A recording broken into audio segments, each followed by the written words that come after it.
Well, this is a bit different if you haven't noticed the set yet as we broadcast from Nashville. It is SEC Media Days 2023, and here we go. A big day today, so be sure that you hit the notifications on whatever device you're on, but particularly YouTube, because we'll be dropping interviews throughout the day. Today is a Monday, so we've got LSU, Missouri, Texas A&M that will be hitting the podium, and looking forward to that coverage throughout the day, but we'll drop the individual interviews as far as when they come through, and we'll have one-on-ones throughout the day, throughout the week. So make sure you have those notifications on YouTube or wherever you might be. I'm joined by the one, the only, Caleb Calhoun, Caleb Jarreau. We're in Nashville, and Calhoun, this is SEC Media Days, and it's going to be a frenetic pace. Fortunately, the first day we just have three teams, but an interesting three teams to say the least in LSU, Missouri, and A&M. Yes, absolutely. One team, we wonder if their head coach is going to last past this year, the highest paid head coach in college football. Another one I am accused of being a homer of because I think they're the best job in America, and I think that they have the best coach since Nick Saban. And then another one that I think you and I don't see eye to eye on. I think you were totally like Missouri is just going to be a disaster this year. And, Jacobs is going to get fired. And I actually think they could be a lot better than people think because they were so close in so many games last year. It's probably good news for Tennessee fans if Missouri's a little bit better than I think because Eli Drinkwitz stays around a while. It's probably a little bit better for the SEC if A&M is somewhere right above average because Jimbo Fisher stays around a while. So we've got a lot to get to. Caleb Jarreau in person in Nashville. And I do think that LSU is going to be an interesting team to watch this year. I feel like it's either going to be Tennessee or LSU that hits that next level as far as being in the conversation of the college football playoff to really pressing Jarreau. Whether or not it's LSU or Tennessee, we don't know at this point. But I think those are the two most likely teams to press into the college football playoff as far as the next teams in the SEC. Yeah, but unfortunately, Tennessee has Georgia in its same division. So I feel like for Tennessee, it'll be a little bit hard after run through the defensive gauntlet that Kirby Smart has in Georgia. But, we saw it last year. LSU made it to the SEC championship with Jaden Daniels as a year-one quarterback for them and Brian Kelly fresh into the job. So I feel like LSU is a very easy place to make that jump, like Calhoun has said before. And I would probably pick LSU just because they don't have to play Georgia this year. Now, next year when there's no divisions, we might talk a little bit different. But I find it hard to believe somebody beat Georgia this year in the East. Yeah, and we do have coming up a ranking of SEC coaches. We also have Tennessee's new sizes and numbers. I'm talking about physical size of the guys that are actually going to be on the field this year. So they've updated their roster. So we've got a lot going on, and we'll talk more LSU, Missouri, and A&M and how it pertains particularly to the SEC and the Vols. So Tennessee already we have seen running big billboards across Nashville with some key players like Joe Milton, Cooper Mays, and Jacob Warren. So they're off and running. 20 years ago, you would never think to run a billboard. But nowadays, when you're able to canvass the city of Nashville, how does it help you, Calhoun? I'm not really sure, but this is a recruiting hotbed, so I get the point of it. I think there are a couple cities as the SEC Media Days event moves around to different cities like Atlanta, potentially Dallas, of course, Nashville, where those billboards make a lot of sense. If they ever have this thing in Oxford, I don't know that it makes a lot of sense to run a billboard campaign. Yeah, and not just in Tennessee, too, for the recruiting in Nashville, but look, it's Nash Vegas, and it's the summer, and you have people from all over the country coming down right now. I mean, Broadway in Nashville right now is like Broadway in Manhattan during this time of year. And it's another Times Square. Over under, how many woo girls did y'all see the last couple of days in Nashville? I got in late and took a nap, so I haven't seen any woo girls yet, but it's the bachelorette party capital of the nation, I've been told. It is. And I was here on Saturday, and it was an over-under of maybe 25 bridal showers I saw on those little buses, and I heard a lot of woos. So I just feel like, we talked about Milton and Cedric Tillman last year being on the billboards in Times Square. I'm thinking being on a billboard in Nashville this time of year might even be bigger. I'm going to be honest. Yeah, if you are a fiance and your future wife, the fiance says, I want to go to Nashville for my bachelorette party, pay to go anywhere else. Pay to go like Cocoa Beach or something like that, something that they're not going to get in nearly as much trouble. So let's get into it right now.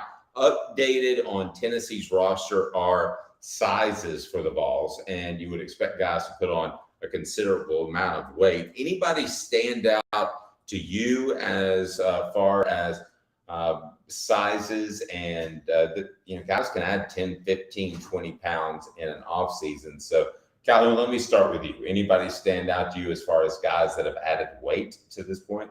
Well, as far as the actual, when I'm breaking down the weight of some of these guys, Arian Carter being at 207 pounds, we've talked a lot about him, kind of stands out because I think when he came to Tennessee, Jarreau could maybe correct me, but I think he was in the 210 range. So pushing 230 now, given what we think he can be at linebacker as a freshman, that's a really, really, really big deal. Also, John Campbell Jr. is right at 320 now. I think that's where they want him to be because we know that he's pushing at, I believe it's left guard, right? I think he's going to be left tackle last I heard, but that could change in preseason camp. Okay, so left tackle. And left tackle, I think you would theoretically prefer closer to 330, but you can live with 320 at left tackle. And so I think that really stands out. Nico is the story. Nico's at 206 pounds, which is not where he needs to be, but it's much better than where he was when he arrived on campus. I think he was like 190 when he got to campus. They said 190. He looked like he was maybe even lighter to me. So I think that's a great start. Being you said he was the 209 range? 206. 206. I think you take 206. I think eventually you want him to be 220. But Caleb Jarreau, that just means to me, even at 206, you don't want him in there with his thin frame anytime soon. And it's hard to gain weight during the season. I think the reoccurring theme at SEC Media Days this week is this needs to be Joe Milton's team. And 206 is light. That makes me think at 6'6", it still needs to be Joe Milton's team. Yeah, I agree. And I think we see that because Joe Milton is here representing Tennessee this week. I don't think they would have sent him if they didn't think he was going to be the starter through the year. It's kind of a vote of confidence from Josh Heupel and his staff that they trust Joe Milton to come to SEC Media Days, represent Tennessee, represent the university. And I assume we'll see him starting throughout the year. I agree. I don't think you want to throw Nico out there at 206 and jeopardize his career, especially when down the line he's the quarterback of the future at Tennessee. So I agree. I think he needs to add some more weight. 206 still seems very light. I know he was light in spring camp. He looked light in spring camp. But that's what he has a year to sit and do is gain weight and learn the offense a little better. Yeah, and I don't want to knock on some of the freshmen because they've only been here for about 6 weeks, but you got Jordan Matthews at about 182 pounds. I think you'd like him to be just a little bit bigger. Some other numbers that stuck out to me, and this is not a surprise, but Keenan Pili, a solid 240 pounds as a transfer. And I think you and I agree, maybe of all the transfers, that he's the most likely to be a starter, Calhoun, from day one. Yeah, and it kind of shocked me too because we worried about Keenan Pili's lateral quickness when he arrived, and I think that just had our thoughts of him coming from BYU, thinking he didn't have what Jeremy Banks' quickness was going to be. So you worry about his quickness, and then he puts on weight to get to 240 pounds, and you're thinking, well, if he's at 240 pounds now, that's by design. That's what the conditioning wanted. That's what the coaches wanted him to be at. And so I guess they think that he can maintain his quickness and athleticism at that weight. That's going to be the most interesting thing to pay attention to, because if he is as quick as we think he needs to be in the SEC at that weight, I mean, we're talking through the roof potential at that point as a linebacker. And I didn't think he would be better than Jeremy Banks, but I'm thinking, okay, maybe he could be better than Jeremy Banks at that point. And we know he has I think we all believe he has better intangibles than Jeremy Banks. But at this point, he might actually just be a better linebacker than Jeremy Banks if he can keep any quickness at that weight, which is going to be a huge deal. You and I know Tim Banks and the schemes he runs and the blitz packages he does. He needs that one big linebacker that's almost the quarterback of that mid-level of the defense. And it looks like they are all in on Healy doing that. The other guy that surprised me in his weight in a very good way, first I want to tell you about Craft Treats. Go to crafttreats.com for your dog or cat or any pet. They have all the holistic treats that you will like. They also have the chill pills with the CBD derivative.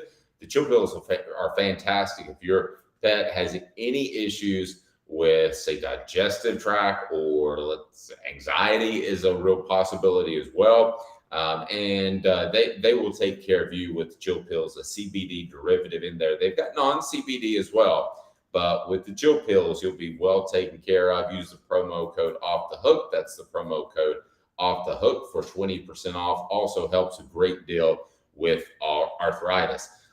I do not believe offensive linemen step in and have a huge impact from day one. It just does not happen in the SEC.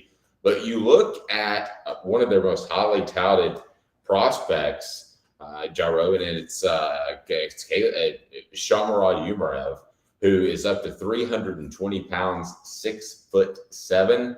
Probably want him to be a tackle long term, but at 320 pounds, if he has leverage at that size, maybe he can step in and play some guard, because I think Tennessee's a little light there in the interior of the offensive line. So Umarov, maybe he's the guy that we've overlooked in the past couple of weeks. Yeah, and thinking back to spring practice, even when he was probably a little lighter, still trying to put on weight, he moves well and looked good going through drills with Glenn Eller being the other offensive lineman. He held his own in 1v1 drills whenever they were running those as well. So I think a year when you need offensive lineman depth, and especially moving forward, even just thinking about next year and the year after, having Umarov at that 320, 6'7" weight, being able to add more weight if you need him on the interior, and assuming he can still move well like he was in the spring, I think he also could have an impact. We think about how quickly these offensive linemen can burn out too when you're running, 70, 80, 90 plays a game in this Tennessee offense. I think you need to have a lot of offensive linemen who can come and step in. And you also look at a guy like Larry Johnson, who's a super big dude out of junior college, who was 6'7", 348 pounds. He's another guy where if one of your starters does go down, or he might even compete for a starting spot, you can at least trust him to look the SEC way, look like the SEC offensive lineman. Whether he plays like it is to be determined, but he'll look the part and have the weight to stand his own on that offensive line. And that's one of the unsung heroes of last season, was we never had any issues with Darnell Wright giving up sacks or with Spraggins giving any of those guys. You never worried that they were going to miss their block or miss their assignment. And that's a big question mark going into this year, is who's going to fill those shoes. So Calhoun, let me get to you ranking SEC coaches right now. To me, it's you got Kirby Smart and you've got Nick Saban for different reasons. Kirby Smart's recent success, and then the sustainability that Nick Saban's put together in the Alabama football program. That's on another tier to me. And then so the next tier down includes a Heupel, includes a Brian Kelly. But who do you have in the next tier down? What are your thoughts on ranking coaches? Yeah, so in that top tier, I still have Saban number 1, Kirby Smart number 2. Sorry, Georgia fans, but legacy still outweighs 2 years, in my opinion. So I'm still going to have Saban number 1 and Smart number 2. Now, you guys tell me if you want to fight me on this, and I'll sit here and I'll take punches from both sides. I got Mark Stoops at number 3. And I got Mark Stoops at number 3 because I think he has maxed out the job that can be done in Kentucky. And I don't think anybody since Bear Bryant has come close to doing the job Mark Stoops has done in Kentucky. And as a matter of fact, if you look at the numbers, he's had more success than any Kentucky coach since Bear Bryant. That's really, really good company to be in. And I think 10-3 at Kentucky is like going 13-0 at one of the Power 6, 7 SEC schools. And then I got Brian Kelly 4th at LSU because of the work he's done at Notre Dame. I think getting Notre Dame to a national championship game is like going above what's possible at Notre Dame today. So by that, I got to get Brian Kelly in the top 4. Then I've got Josh Heupel at number 5. But I think Heupel, Kelly, and Stoops are all in that tier just behind Smart and Saban. And that doesn't necessarily mean, if I'm hiring a coach right now, I still would consider hiring Heupel, Brian Kelly, or Mark Stoops over Saban or Kirby Smart. but I still can't ignore the results at a certain point. I just think that Nick Saban is in his 70s and Kirby Smart is at one of the easiest places to win at in college football. So that's the only reason that I have reservations, but at the same time, I can't ignore the results. So you're right; those are the top two, and then that's my next three. I don't have a problem with what you've got out of Stoops. I mean, they were respectable last year with a quarterback that I thought was overrated and a quarterback that dealt with a ton of injuries. I feel like sometimes with Will Levis were a little too hard on him because of the injuries he had.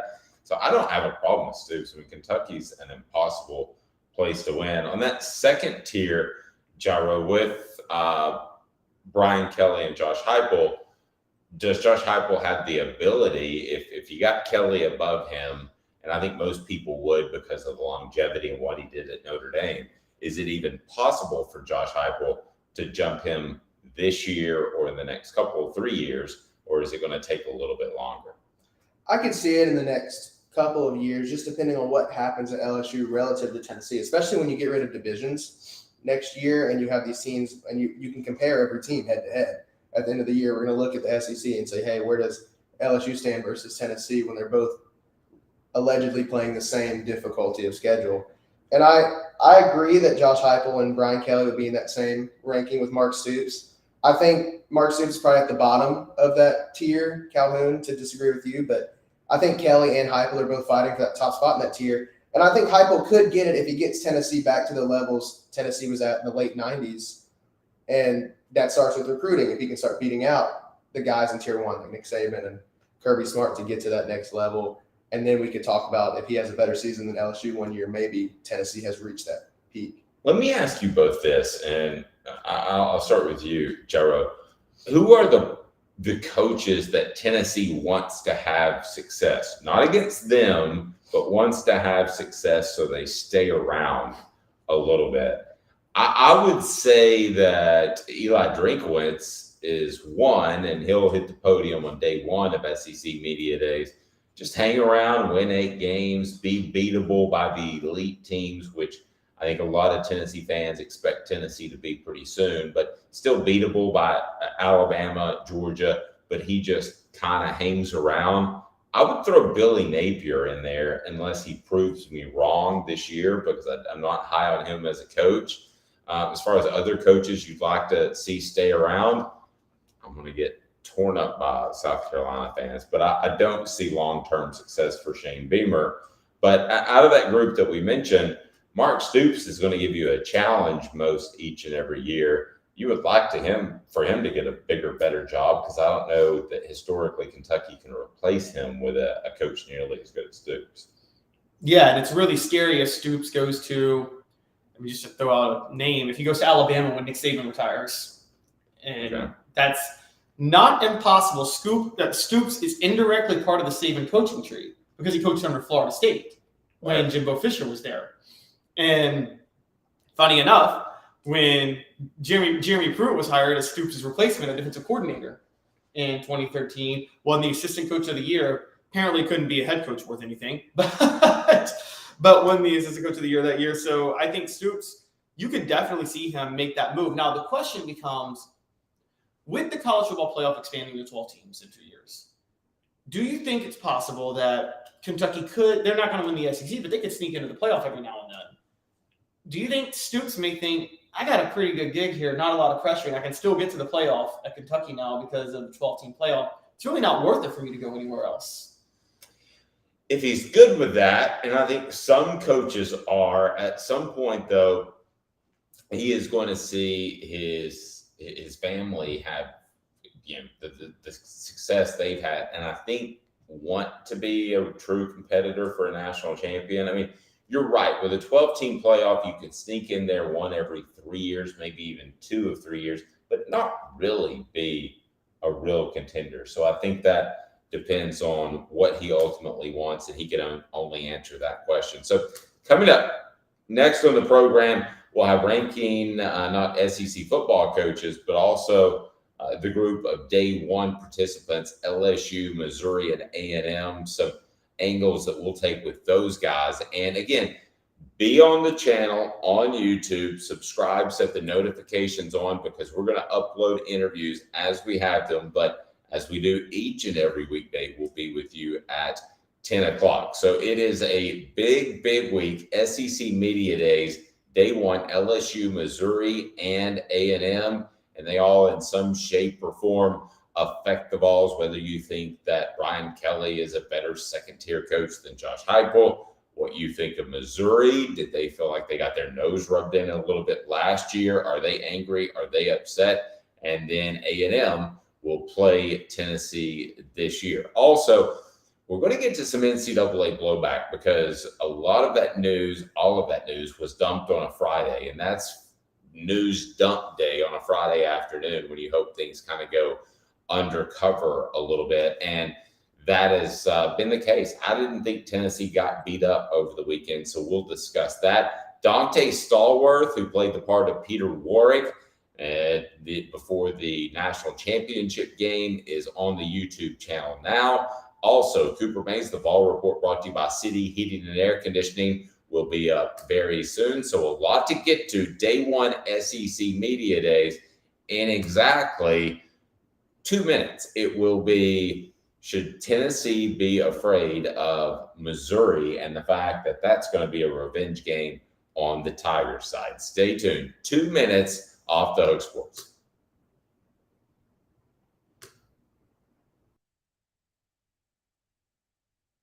And Craving Wings South North Shore location, where we've heard people say that you can get the best wings in East Tennessee. Pero ¿quién es este? El número 87, Jacob Warren. I'll just do 6 of my sauce 87, please. Imposible, señorita. Dale 6 más. Look at these wings. Perfectas, deliciosas, fantásticas. Man, I don't know what you're saying, but it sounds awesome. How do you say fresh, never frozen in Spanish? Frescas, nunca congeladas. Make your way to Craving Wings and get you 6 más. But what was funny about Kate is we were a full continuum of care at that time. We had detox, we had inpatient, we had outpatient. So we were doing a lot of the things that we do now. But now we just do them so much better. It's really a simple program, but we're complicated people. I am what I am, and now I got to do something about it. You can take your life back. Call Cadis today. Got cataracts? We can fix that. Never miss another moment. With a little help from Doctors Campbell, Cunningham, Taylor, and Hahn at cctis.com. Do you want to own the more that owns every job? Then get to Vassey Lawn and Garden in Cleveland and get you a Toro. I'm David Vassey, here to talk to you about Toro.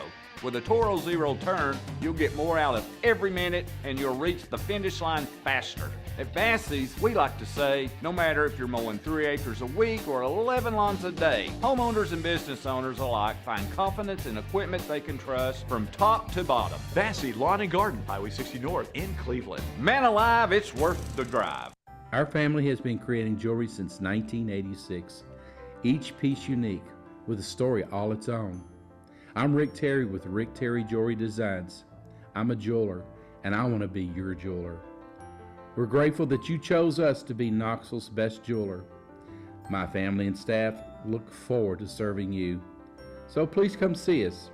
Kingston Pike and Campbell Station Road in the heart of Farragut, and downtown on Gay Street, right next to the Tennessee Theater.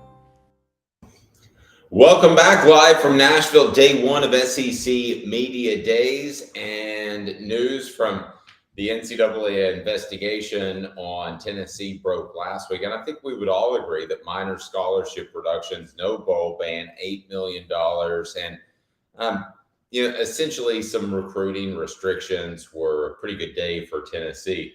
Over the weekend, let me start with you, Jarreau. What did you think of the penalty that Tennessee received? And not only that, but the blowback they got over the weekend, because there's no question they dropped it on a Friday afternoon news dump day. I didn't think the blowback was that significant. A lot of media, even still on vacation before SEC Media Days, I didn't sense a lot of Tennessee got what they deserved, or Tennessee deserved to get punished, or I got the feeling that this was kind of a ho-hum conclusion to an investigation that's been hanging over Tennessee for years. Yeah, I agree. And I didn't see much blowback from any media really saying that Tennessee should have got more punishment. We also saw Heupel go on the Paul Feinbaum show on Friday as well and talk about how he felt the allegations were fair, that his current players are not being punished for what past players and coaches did. So another thing with that is the punishment that the NCAA handed down was already being self-imposed by Tennessee. So the punch that Tennessee is taking is really not that big a deal as well. I think the NCAA said they have to lose a certain amount of scholarships, and they only have 10 left to cut over the next 5 years.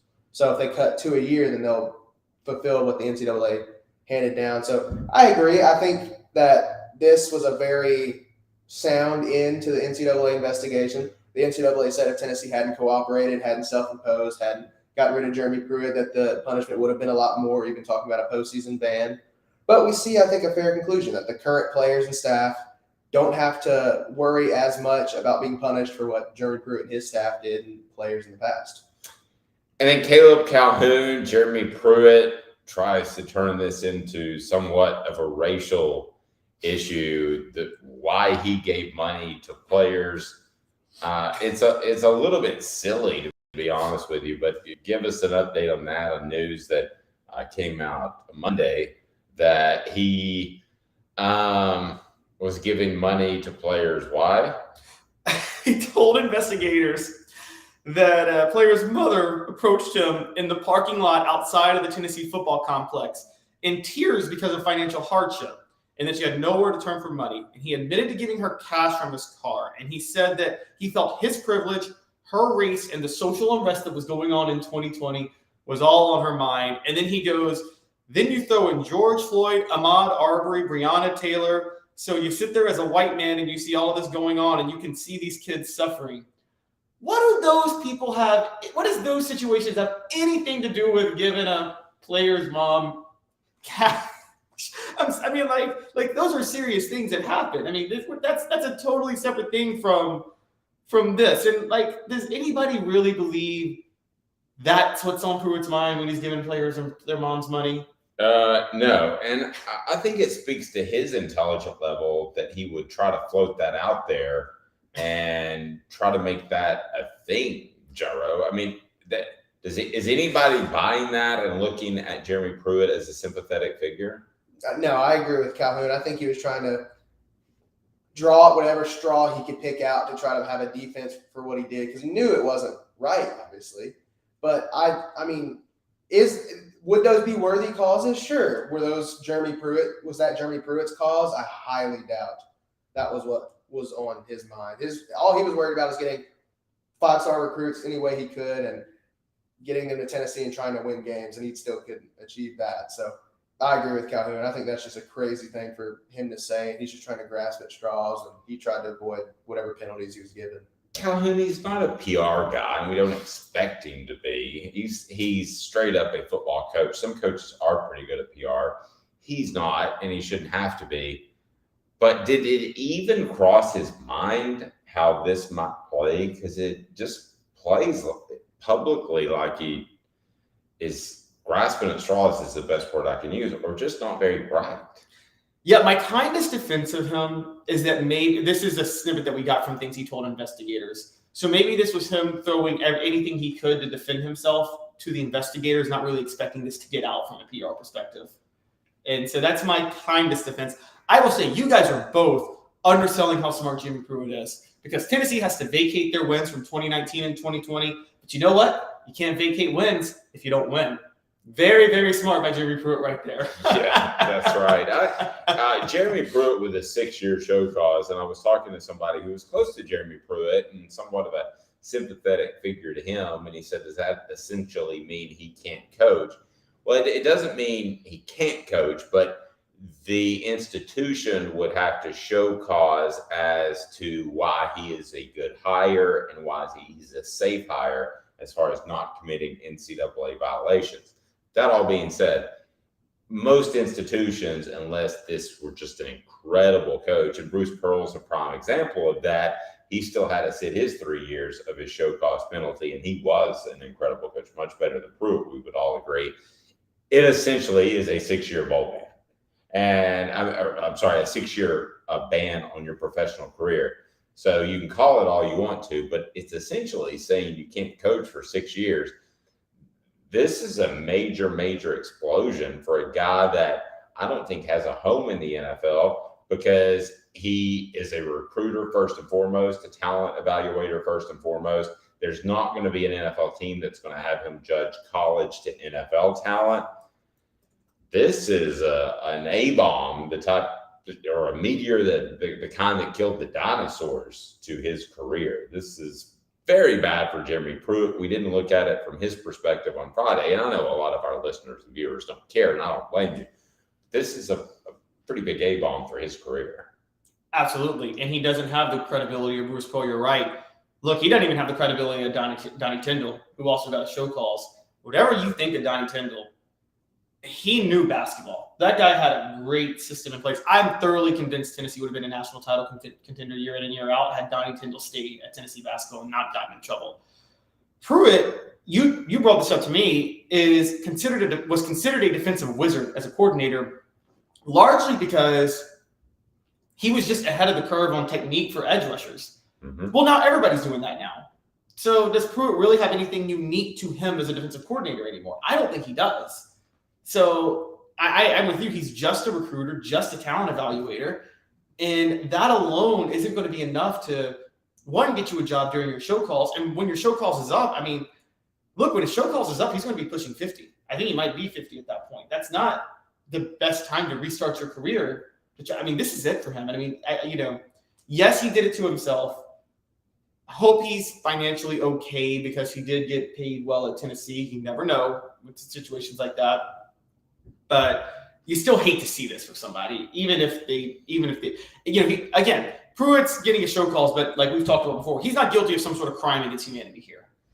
Agreed. And I empathize, Jarreau, with the pressures that coaches are under. Coaches for a long time determined who got the drug tests, and they knew who not to drug test. So a lot of these coaches make questionable decisions, not money in Chick-fil-A bags, but a lot of them make those questionable decisions and then they get stuck with it. I empathize, but I don't sympathize. Those are two very different words, because ultimately he not only had himself, but his wife and staffers, and it was just a very sloppy way to cheat. Yeah, and y'all talked about him moving to the NFL. He was a defensive assistant for the Giants, and he wasn't retained after his 1 year with them. So we see some of the other assistants that got a show call succeeding in the NFL and having coaching careers in the NFL. I guess Jeremy Pruitt could go back to being a high school coach. That would be the only thing I could see if he does just want to stay around football. He was a high school coach in Alabama before. It's just, I don't think he'll ever coach again in college, because even after that show calls and you hire like a Jeremy Pruitt, that doesn't drum up a fan base or drum up an athletics department. Also, even if Pruitt does get hired, he has a year suspension. He would have to, if you get past the show calls, he has a year suspension before he could ever coach in that 6 year span. So I don't see him ever coaching again, like y'all said. And I guess it is unfortunate for a guy who was a very good defensive mind, but that's what happens whenever you hand out money and Chick-fil-A or McDonald's bags and then still don't win football games. Give them some breaks. Go kick rocks.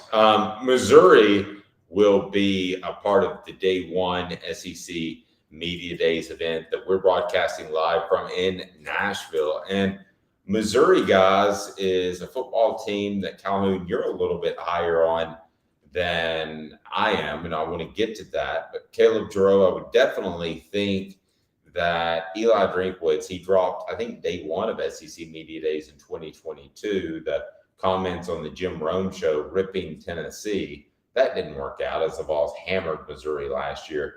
I would think he might keep his mouth shut just a little bit more this year, because I think that clearly Josh Heupel put that in his back pocket. Yeah, and I'm curious to see what they say, if they'll have any extra motivation going into the Tennessee game this year. Obviously, it's in Columbia, so obviously I don't think anybody will say Missouri is the best home field advantage fan-wise, but the weather always is bad in Columbia, Missouri, so that'll be a factor. I'm curious to see what they say, if that is a motivation, if that's even a thing they're thinking about, or if they're just trying to make a bowl game this season. I'm not sure what the thought process is at Missouri, but we'll find that out today. And we talked about it before, but I would say Drinkwitz is one of those coaches that, as a Tennessee football program and Tennessee fans, they want him to stay around. So I think he probably has reached his ceiling of a 500 record, maybe one game over if he can sneak an upset over a Florida when they're down like they have been recently. Kind of like when Alabama, what Tennessee football coach did he repeatedly say is doing a good job? Was that Dooley or Pruitt? It was Dooley. Nick Saban kept – everybody was talking about how great of a job Dooley was doing during that period. And it's funny you say that. Yeah, typically if the rest of the SEC likes your coach, he's not a good coach. Exactly. And you had the same thing that happened with Rick Pitino talking about, I can't believe people want to run Wade Houston out of there back in the day. And Wade Houston the next season won 5 basketball games. So now I think Tennessee fans want Eli to hang out a while, especially after last year. Okay, so let's turn to LSU. LSU is one of the more intriguing programs in the nation. Are they elite yet? Probably not, but we've seen teams, LSU in 2019, go from being very good to elite. Jarreau, it could happen. Jaden Daniels got more comfortable throughout the season. They improved throughout the season. That's typical of a Brian Kelly team. I know Calhoun's high on Kelly, and we'll talk about that. But LSU, I believe, is, if you had to just pick a team that you wanted to up and cover from a beat reporter standpoint, I think they would be one of those, because I think they'll be better than they were last year. We'll see if the record indicates that, because they had some good fortune as well. But this LSU team in day one of SEC Media Days appears to be on the rise. I don't think there's any question.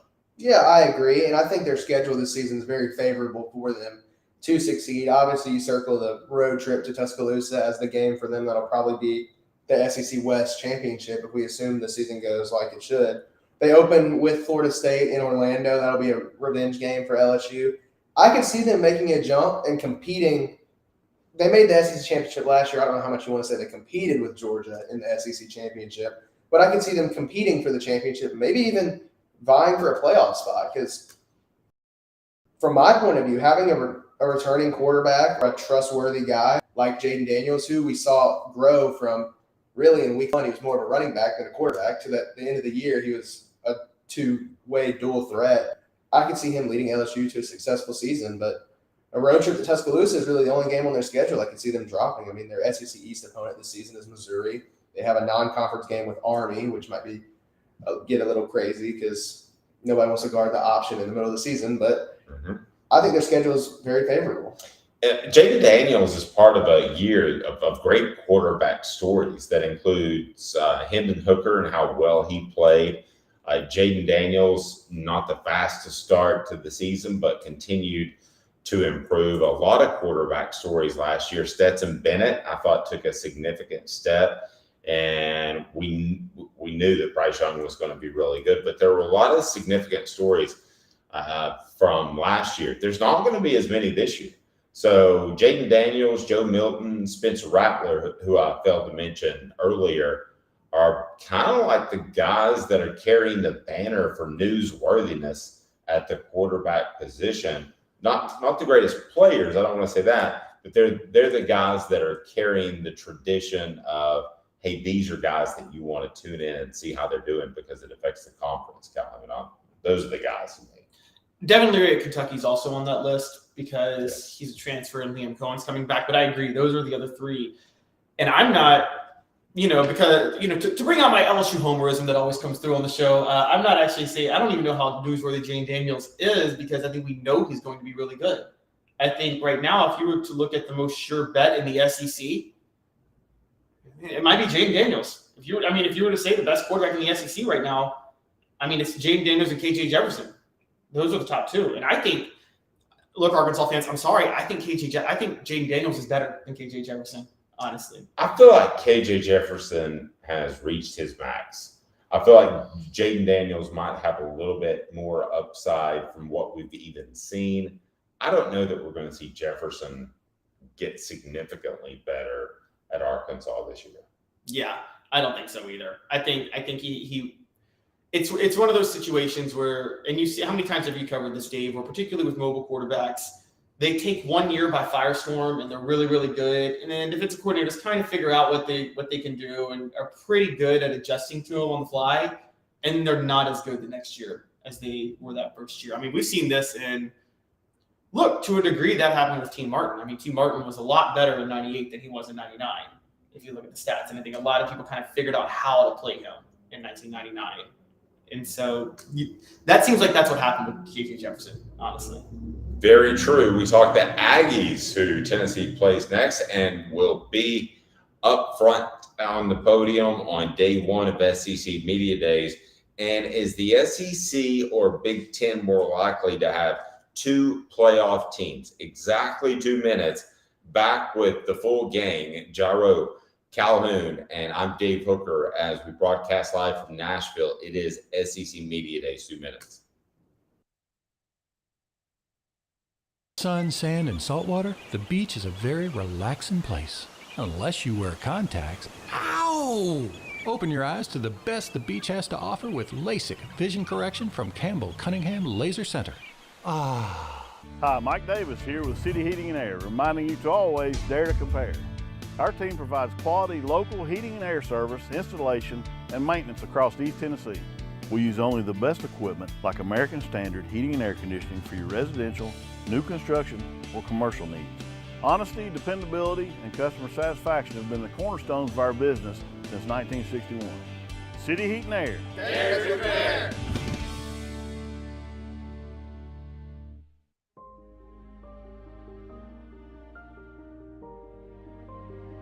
Our family has been creating one-of-a-kind pieces of jewelry in West Knoxville since 1986. Each piece is a combination of unique processes that bring your idea to life. Every day in our shop, a truly special item with a story all its own is being manufactured in our facility, bringing the history and family sentiment into a whole new generation of life. We are grateful that you chose us to be Knoxville's best jeweler, a title that we value and respect. Because to me, being a jeweler and owning a jewelry store are not the same thing. I'm Rick Terry. I'm a jeweler, and we want to be your jeweler. Kingston Pike and Campbell Station Road in the heart of Farragut, and downtown on Gay Street right next to the Tennessee Theater. When you want a hard cider that's easy to enjoy, one that's crafted to perfection, you need Tennessee Cider Company. Some say it's the signature cider of the South. Others say it's the cure to your craving. They all say you'll savor every sip.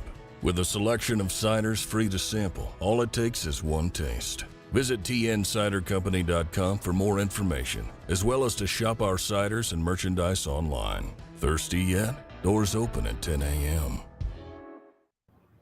With Caleb Calhoun and Caleb Jarreau, I'm Dave Hooker. We want to talk one final team that certainly concerns the Vols, and that is Texas A&M, as Tennessee will host the Aggies, and is the SEC or Big Ten more likely to have two playoff teams. We're talking about this year, Calhoun, right, with the 4 team? Yes, this year. Yes, because I think after this year, they're likely to always have 2 teams and maybe even 3. So let's get to that. But let's start with the Aggies. And this coverage of SEC Media Days Day 1 is brought to you by Zen Sports. Zen Sports, the new sports book in Tennessee, revolutionizing the way you earn sports betting rewards. That means no more deposit bonuses that turn into deposit nightmares on Zen Sports. What you see is what you get with their cash rewards program. You get a lot of cash. How about that? For a welcome bonus, earn an unlimited 5% cash back on your betting volume for your first 15 days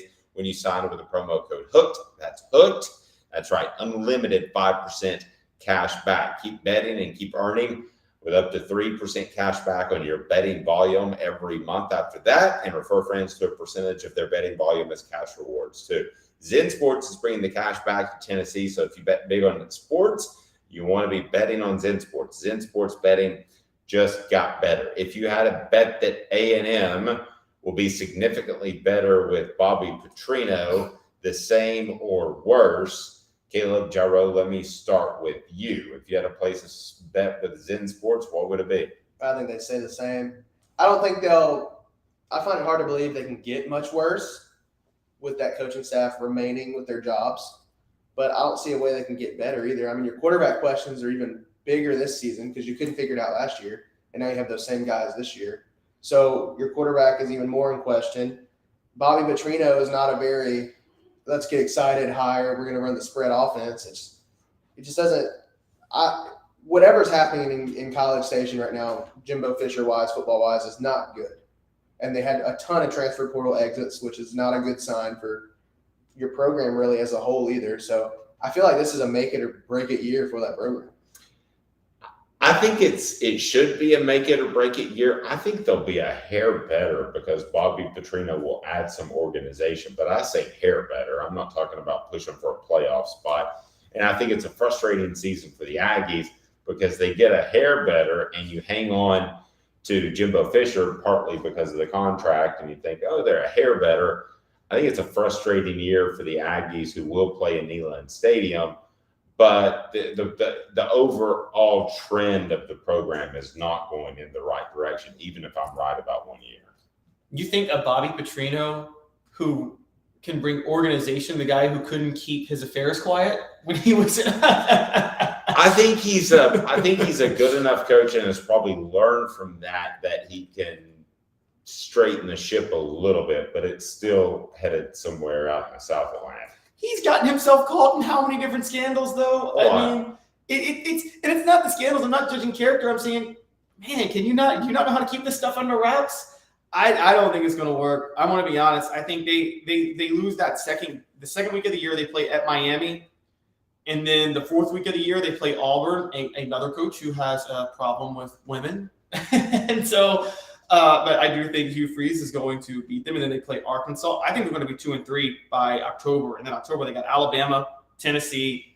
So we're talking 2-5 before the bye week, and then I just think the bottom falls out of Texas A&M. I've seen this before. I've seen where a coach is in trouble, the seat's warm, and then they make a bunch of staff overhauls, which happened here.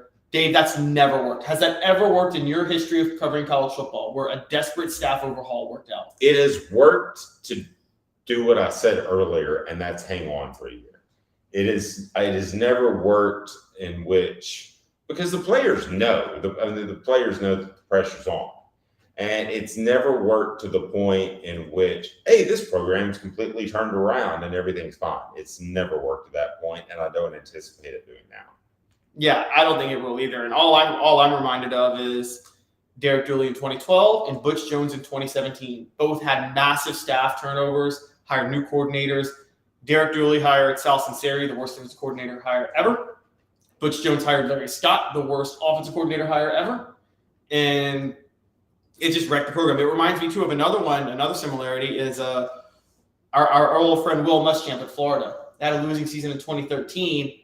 He fires Brent Peace at the time. Kurt Roper comes in the next year. Desperation move. Doesn't work out. Florida has the same season they had the year before. And then Will Muschamp is fired. Now, where the issue is, I will say this. The bottom could theoretically fall out in the sense of they could go, let's call it what it is. If Texas A&M goes 6-6, that's bad for them. They're not happy at that. I agree. I see, and you and I are close, I think, on the predictions. I see about a 7-5 team.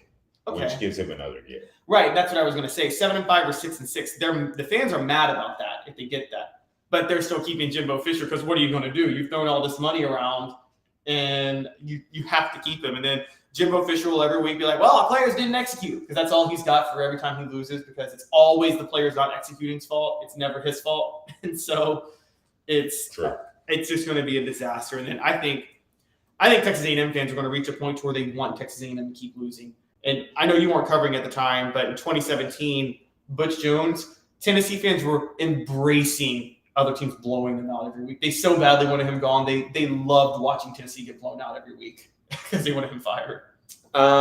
What is most likely is it 6-6, which I think would get Jimbo Fisher fired despite the huge payout, the buyout, or is it an 8 or 9 win season in which Jimbo Fisher shows improvement and they get a little jazzed about 2024? What's more likely? I think between those two, it's 6-6. By far, it's more likely than 8 or 9 wins. Jarreau? I mean, if he can sneak one out against Miami, he might get 8 wins, but it wouldn't be excited for the future. 8 wins. It'd be we should have done a lot better. 8 wins, I feel. Because when you look at their schedule, I mean, the SEC West is still difficult. You have to come to Tennessee, which that will be difficult for them as well. And the pressure is going to be building. When you lose a couple of games, all of a sudden it's in your head like, hey, we're on the verge of losing our jobs. So I agree with Calhoun where you'll feel that pressure. The locker room will have that pressure kind of weight hanging over them of if they don't start performing in the back half of the season, there might not be a next season for Jimbo Fisher. So Jimbo Fisher is an offensive line coach, and I go back to when Philip Fulmer, not an offensive line coach, an offensive coach, but I go back to Philip Fulmer, who is an offensive line coach, and he hired a guy, Dave Clawson. So that turned out to be a terrible hire, flip-flopping the offensive line. But at least Philip Fulmer went outside of what he was comfortable with. I don't think Jimbo Fisher's done that at all. Would he have been better off to say, like the offensive coordinator that got hired at Clemson, I'm going to do something up-tempo and different, crazy, and see what happens? Because he didn't. Yeah, he would have, but you're right. Fisher is still the believer in I call it the Cam Cameron way of coaching offense, which is run the pro style, let me call the plays as the offensive coordinator. Quarterback has no freedom whatsoever. I call all the plays and run the pro style, and I call them out of a huddle. That's Jimbo Fisher in a nutshell. That's honestly, funny enough, what the USC offense was. You know this under Pete Carroll in the 2000s. Lane Kiffin wasn't very big on giving his quarterbacks freedom. He wanted to call all plays for them specifically. And that was the pro style way of thinking. And it worked for a while, but I don't think that works in college football anymore. I don't think it works in the NFL anymore. I think you have to, if your quarterback can't make doesn't have the option to make a couple of reads on every play, your offense is going to be a disaster now, isn't it? No, agreed. Changing topics, here is Heather Dinich's lead, who's an ESPN senior reporter. And she said the SEC needed only one team to reach the college football playoff last year to earn another national title. But there were moments the SEC could get 3 teams in, and Alabama, LSU, and Tennessee were in that mix. Of course, Georgia was going to be the team that was going to make it. We all knew that. But I don't see the college football playoff ever allowing, we just got 1 year left. I don't see them allowing 3 teams in a 4-team playoff from one conference. I just don't think that's a good look. I don't care if you can make the strongest argument in the world. They're going to find a way to manipulate that and bring in somebody else from another conference or a second team from another conference. But as we are at the beginning of football season, the Big Ten or the SEC, who's more likely to get 2 teams in the college football playoff right now? It's not because it's the better conference, but it's the Big Ten. And the reason it's the Big Ten is because there were legitimately only 3 elite teams in the Big Ten. So it's not like they can all beat each other up to give each other 3 losses on the year. So Ohio State, Michigan, and Penn State, one of those teams, there's a chance that 2 of those teams have 1 loss at the end of the year. Heck, there's a chance they all beat each other and they're all 11-1 at the end of the year. Sure. And then one of them, and then you have to figure out who's going to win the division and then who's going to play for the Big Ten title. You could really theoretically see that. And because of that, it's the Big Ten. Because I don't see anybody in the Big Ten not named Ohio State, Penn State, or Michigan that's beating Ohio State, Penn State, or Michigan this year. Agreed. And you could see, Jarreau, you could see those losses be to each other, and the Big Ten have a real argument with 3 one-loss teams that they should get 3 teams in the college football playoff. Again, I just don't believe, because of TV exposure and what all is going on with the rest of the college football world as far as the ACC and Pac-10, 12 trying to stay together, I don't think you're going to see 3 teams. But I'm with Calhoun for the same reasons. I think the Big Ten is more likely to get 2 teams in, as Alabama's in a bit of a transition year. I believe Georgia will be in. And then Tennessee and LSU are the next couple of teams that are battling for that position. But even though I think the SEC is the better conference, I think the Big Ten is the more likely to get 2 teams in this year. I would disagree a little bit. I do agree that I don't think we'll see 3 teams in. I mean, even this past season, there wasn't a clear number 4 seed, but we saw TCU get in. And they'll find a way to work another conference in, because I feel like 3 teams from one conference just for I mean, you're going to have a rematch somewhere, more than likely. And we know how they feel about rematches. They will rework seeds just to avoid that rematch and give teams harsher opponents. I think we can see the SEC get 2 teams in compared more likely than the Big Ten, just for the simple fact that Alabama plays Texas and LSU plays Florida State. Mm-hmm. So if we see Florida State win an ACC championship, which he points out in this article, or if we see Texas take the Big 12 championship and then LSU or Alabama has a win over that team, but then 1 loss in their conference record, that would boost their resume enough, I would think, for them to get in. As we've seen in the past, where sometimes the 2 best teams are in the same side of the SEC. So you have to work around that. And if you have a win over an ACC champion or a Big 12 champion, or both, if it works out in that case, then I don't see why we couldn't have an LSU or Alabama both make it into the playoff and just whoever lost their matchup be the lower seed. And Caleb, here's why you and I disagree on the television contracts. I think you're right on the front end that the Big Ten got the better television contract. They're spread out. They're going to get more money. But the SEC contract is with this group called ESPN. We've all heard of them, and I think ESPN pulls more strings than even we realize. If it comes down to a second Big Ten team or a second SEC team, I think ESPN would have some pull. If it's really, really close, if it's a coin flip, to get the second SEC team in because of their long-term relationship.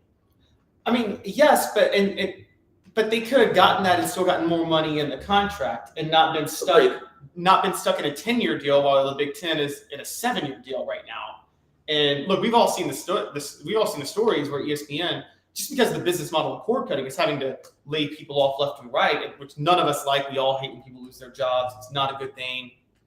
But this SEC deal is going to save ESPN because they're paying pennies on the dollar, or they're going to be making in bank on this. And it's funny because the SEC, we know this from behind the scenes, are desperately trying to renegotiate with ESPN. Why would ESPN renegotiate with the SEC? Like, we got this deal, you guys signed it, we got y'all for 10 years. Yeah, I mean, I wouldn't re-up it. I wouldn't, yeah. Unless the SEC added Clemson and Notre Dame. And they came to you and said, we can't do this unless you re-up it. I mean, it would have to be something that was a huge impact on the conference and the sport for me to do anything like that. So there we go. Day 1 of SEC Media Day coverage. Be sure and hit that like and subscribe button. Even more importantly, turn your notifications on, because as we get the interviews, and a lot of them will pertain to Tennessee, especially with Tennessee blowing out Missouri, rubbing their nose in it. Texas A&M is on the schedule. And then also day 1, we've got LSU, which I think is the other team along with Tennessee that's on the precipice of doing something great. We'll have interviews with their players and coaches throughout the day, media members as well. So it's a big week, the unofficial start to the college football season. SEC Media Days, day 1 with Caleb Jarreau, Caleb Calhoun. I'm Dave Hooker. Day 1 in the books. You better have those notifications on.